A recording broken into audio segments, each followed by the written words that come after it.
नमस्कार मित्रांनो, तर आज फार दिवसांनी मी कॅमेरा फेस करत आहे आणि आपल्याला माहिती आहे की श्रावण महिना हा सुरू झालेला आहे आणि ह्या महिन्यामध्ये आपण अनेक प्रकारच्या देवी देवतांचे स्तोत्र पठण करत असतो, जपत असतो। त्याच पद्धतीने अनेक पोथी पारायणे यांचे देखील पठण आपले सुरू असतात ह्या पूर्ण महिन्यामध्ये, चातुर्मासामध्ये। तर अशाच पद्धतीने मी आज काय करणार आहे की जो ह्या श्रावण महिन्यामध्ये सगळ्यात महत्त्वाचा देव मानला गेलेला आहे तो म्हणजे आपले शिवा किंवा महादेव।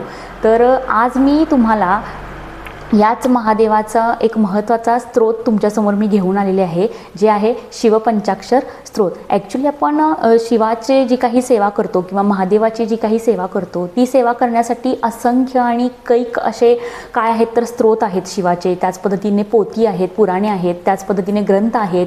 शिवलीलामृत सारखा महत्त्वाचा ग्रंथ आहे। त्याच पद्धतीने ओम नमः शिवाय सारखा पॉवरफुल जप आहे जो आपण जपू शकतो। त्याच पद्धतीने शिव महापुराण आहे, ते देखील त्याचं देखील आपण ग्रंथ वाचन ह्या महिन्यामध्ये आपण करू शकतो। तर त्याच पद्धतीने अनेक स्तोत्र आहेत, रुद्रमंत्र आहे, शिवलिंगाष्टम आहे। तर अशा पद्धतीचे अजून भरपूर असे काय आहेत तर स्तोत्र आहेत, ग्रंथ आहेत शिवाचे। म्हणूनच आपण ह्या श्रावण महिन्यामध्ये खूप चांगल्या पद्धतीने वेगवेगळ्या पद्धतीने आपल्या मनापासून आपण आपल्या ह्या शिवाची किंवा महादेवाची आपण काय करायची असते तर सेवा करायची असते। तर त्याच एक सेवेतील एक महत्त्वाचा भाग किंवा एक महत्त्वाचा स्तोत्र मी आज तुमच्यासमोर घेऊन आलेले आहे, ते म्हणजे शिवाचे शिवपंचाक्षर स्तोत्र। तर नावातच आहे शिवपंचाक्षर। तर काय की आपण ओम नमः शिवाय असे म्हणतो। तर न म शिवाय हे 5 जी काही अक्षरे आहेत तर त्याच्यापासून एक स्तोत्र आदि शंकराचार्य यांनी संस्कृतमध्ये लिहिलेले आहे। तर ॲक्च्युली हे जे काही स्तोत्र आहे जे पंचतत्वांनी बनलेले आहे। तर पंचतत्व आपल्याला माहिती आहेत, आपलं शरीर देखील या पंचतत्वापासूनच बनलेलं आहे। तर ते कोणते आहेत तर अग्नी, जल, पृथ्वी, वायू आणि आकाश। तर ह्या पंचतत्वांनी आपलं शरीर बनलेलं आहे। तर जेव्हा आपण ह्या पंचतत्वाचा जप करत असतो आपल्या घरामध्ये किंवा मंदिरामध्ये, तर त्यावेळेस आपण त्या पंचतत्वांना काय करत असतो तर जागृत करत असतो। तर आपण त्या पद्धतीने आपल्या शरीराला काय करत असतो तर एक ऊर्जा प्रोव्हाइड करत असतो। तर न म्हटला तर काय की न हे तुमच्या पृथ्वीशी रिलेटेड आहे, म म्हणजे काय की तुमचं जलशी रिलेटेड आहे, शी म्हणजे काय की तुमचं जे काही अग्नी आहे त्याच्याशी रिलेटेड आहे, वायू आणि शेवटचं आहे ते य म्हणजे काय तर अवकाश किंवा आकाश याच्याशी रिलेटेड आहे।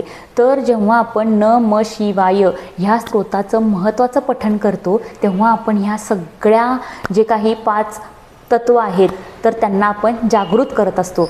मी तर म्हणेन की तुम्ही हे एकट्याने करण्यापेक्षा तुमच्या घरामध्ये जी काही तुमचे लहान मुले आहेत किंवा जी काही आजूबाजूला शेजारी पाजारी जे काही तुमच्या भगिनी असतील तर त्या सगळ्यांना एकत्र घेऊन तुम्ही कुणाच्या तरी एकाच्या घरामध्ये किंवा देवळामध्ये जाऊन, शिवाच्या मंदिरामध्ये जाऊन तुम्ही जर ह्या स्तोत्राचे पठण केला तर त्याचे फायदे हे फार महत्त्वाचे आणि फार फायदे तुम्हाला मिळून जातील। जे काही तुमच्या समस्या असतील, शारीरिक असो, मानसिक असो किंवा अनेक गोष्टी असो, त्या सगळ्यांचं निवारण ह्या स्तोत्र पठणाने केलं जाऊ शकतं। कारण की कोणत्याही देवाचं आपण जेव्हा नामस्मरण घेत असतो किंवा त्याचे स्तुती गात असतो किंवा त्याचं जेव्हा स्तोत्र पठण करत असतो तेव्हा ॲटोमॅटिकली आपल्या मनामध्ये पॉझिटिव्ह एनर्जी तयार होत असते आणि ती एनर्जी नुसता मनापुरतीच मर्यादित न राहता आपल्या पूर्ण त्याचा शरीरावरती काय होत असतो तर इफेक्ट होत असतो। आजूबाजूचं वातावरण जे काही आहे ते आपण पूर्ण ऊर्जेने भरत असतो, एक पॉझिटिव्ह ऊर्जाच जणू तिथे आपली तयार झालेली असते। तर ह्या सकारात्मक ऊर्जेला अनुसरून आपण ह्या स्तोत्राचे पठण देखील एकट्याने करण्याच्या ऐवजी तुम्ही तुमच्या मैत्रिणींसमवेत करा किंवा तुमच्या घरातल्या व्यक्तींबरोबर करा, तुमच्या घरामध्ये करा अथवा देवळामध्ये जाऊन करा। पण हे स्तोत्र पठण ह्या श्रावण महिन्यामध्ये कोणत्याही एका सोमवारी किंवा कोणताही तुम्ही शुभवार घ्या, त्या शुभवारी तुम्ही करू शकता। तर हे किती वेळा करू शकाल तर आपल्याला माहिती आहे की शिवाचा सगळ्यात आवडता आकडा आहे 3। बेलाचं पत्र पण आपण वाहतो तर ते 3 उत्पत्ती असतं, त्याच पद्धतीने शिवाला 3 डोळे आहेत. तर मी काय म्हणते की हे स्तोत्र पठण तुम्ही जे सामूहिकरित्या करणार आहात तर ते तुम्ही 3 वेळा करू शकता किंवा तुमच्या इच्छेनुसार 108 वेळा करण्याचं पण तुम्ही इथे पारायण केल्यासारखे तुम्ही करू शकता. तर ते स्तोत्र पठण करणं फार गरजेचं आहे. तर हे स्तोत्र काय आहे, तर आदि शंकराचार्यांनी संस्कृतमध्ये लिहिलेलं हे स्तोत्र आहे जे आपल्या शरीराशी, आपल्या शरीरातल्या 5 तत्वांशी काय आहे तर निगडीत आहे. तर हे स्तोत्र काय आहे आणि ते कशा रीतीने पठण केलं जाणार आहे किंवा केलं जावं, तर ह्याचं सगळी मी माहिती तुम्हाला इथे देते. तर हे नक्की तुम्ही ह्या श्रावण महिन्यामध्ये ही सेवा महादेवाची खास तुम्ही करायलाच हवी आणि तुम्ही करा. आणि तुम्हाला जे काही अनुभव येतील, पॉझिटिव्ह येतील, तर ते सगळे तुम्ही माझ्याबरोबर कमेंट बॉक्समधून शेअर करू शकता. तर अशाच रीतीने अनेक महादेवाच्या अजून काही काही सेवा असतील तर त्या मी तुम्हाला सांगत राहीन. तर त्यापूर्वी हे जे काही शिवपंचाक्षर स्तोत्र आहे ते काय आहे तर ते मी आता तुम्हाला सांगते. हां, आता हे स्तोत्र पठण करत असताना काय काय नियम वगैरे आहेत का, काही नियम अटी आहेत का, तर खरं तर कोणत्याही स्तोत्रासाठी कुठलेही नियम असे बांधलेले नाही आहेत की हे स्त्रियांनीच करावे अथवा लहान मुलांनी करू नये, असे कोणतेही नियम आणि अटी नाही आहेत. तुम्ही कोणीही करू शकता. महिलांसाठी जे काही तुमचं मासिक धर्म आहे तो जर सोडला तर तुम्ही हे स्तोत्र पठण करू शकता. मी तर म्हणते की हे मासिक धर्माचं देखील याला तुमचं बंधन नसावं, कारण की शिव तत्व हे अर्धनारेश्वरी, आपण काय म्हणतो की अर्धनारेश्वरी देखील आहे.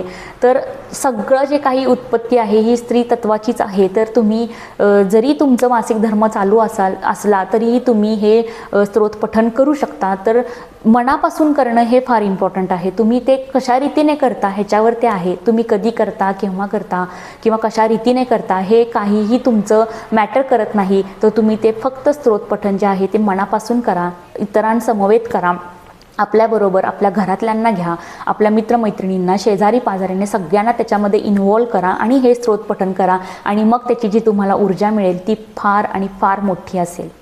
तर हे स्तोत्र पठण करण्यापूर्वी किंवा तुम्ही 108 वेळा जर तुम्ही सामूहिकरित्या जर हे करणार असाल तर मी सगळ्यात पहिला सांगेन की कोणतीही गोष्ट आपण सुरू करताना ओम भूर्भुवः स्वः जे काही आपला गायत्री मंत्र आहे तो म्हणून तुम्ही स्टार्ट करायचा आहे. त्याच्यानंतर तुम्ही जे काही रुद्राक्षाची माळ असेल तुमच्याकडे किंवा इतर कोणतीही जपमाळ असेल तर त्या जपमाळेवरती आधी 108 वेळा ओम नमः शिवाय हे जप करून तुम्ही मग या स्तोत्राचे पठण करू शकता.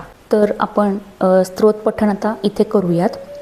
तर सगळ्यात पहिला जो स्तोत्र आहे किंवा ह्या स्तोत्रामध्ये 5 श्लोक आहेत. तर पहिल्यांदा जो श्लोक आहे तो न ह्या अक्षराशी निगडीत आहे.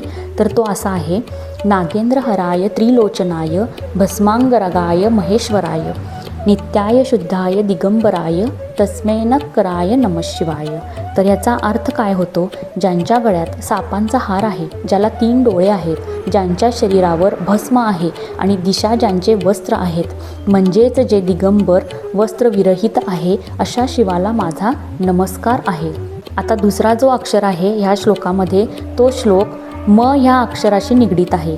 तर ते काय आहे, मंदाकिनी सलील चंदन चर्चिताय नंदीश्वर प्रथमनाथ महेश्वराय मंदार पुष्प बहुपुष्प सुपूजिताय तस्मै मक्कराय नमः शिवाय. तर याचा अर्थ काय होतो, ज्यांची गंगाजल आणि चंदनाने पूजा केली गेली आहे, ज्यांची मंदार पुष्प आणि इतर फुलांनी पूजा केली आहे, नंदीचा स्वामी शिवगणेशाचा स्वामी शिवाला कर्मरूपाने मी नमस्कार करतो. तिसरा आहे तो शी अक्षराशी संबंधित आहे. तर ते श्लोक पठण पुढील प्रमाणे आहे, शिवाय गौरी वंदनाब्ज वृंद सूर्याय दक्षाध्वरनाशकाय श्रीनीलकंठाय वृषध्वजाय तस्मै श्रीकराय नमः शिवाय. याचा अर्थ काय होतो, तर कल्याणरूप असलेल्या पार्वतीच्या कमळाला प्रसन्न करणाऱ्या शिवाला माझा नमस्कार. जो सूर्य आहे, जो दक्षाच्या यज्ञाचा नाश करणारा आहे, ज्याच्या ध्वजात वृषभाचे चिन्ह सुंदर असे आहे, अशा नीलकंठाशी कार स्वरूप शिवाला माझा काय आहे तर नमस्कार आहे. आता चौथा जो आहे तो व अक्षराशी किंवा व श्लोकाशी संबंधित आहे. वशिष्ठ कुंभोद्ध गौतमार्य मुनींद्र देवार्चित शेखराय चंद्रार्क वैश्वानरलोचनाय तस्मै वक्कराय नमः शिवाय. तर याचा अर्थ काय होतो, वसिष्ठ ऋषी, अगस्त्य ऋषी आणि गौतम ऋषी आणि इंद्र इत्यादी ज्यांच्या मस्तकांची पूजा केली गेली आहे चंद्र, सूर्य, अग्नी ज्यांचे डोळे असे आहेत, अशा शिवाला अशा आणि अशा स्वरूपात माझा नमस्कार आहे. आणि जो शेवटचा आहे तो म्हणजे य अक्षर. तर या य अक्षराशी संबंधित श्लोक हा पुढील प्रमाणे आहे. यक्षस्वरूपाय जटाधराय पिनाकहस्ताय सनातनाय दिव्याय देवाय दिगंबराय तस्मै यक्कराय नमः शिवाय. तर याचा अर्थ असा आहे, ज्याने यक्षाचे रूप धारण केले आहे, जो जटाधारी आहे, ज्याच्या हातात पिनाक आहे, जो दिव्य शाश्वत आहे, अशा दिगंबरा देवाला माझा नमस्कार आहे.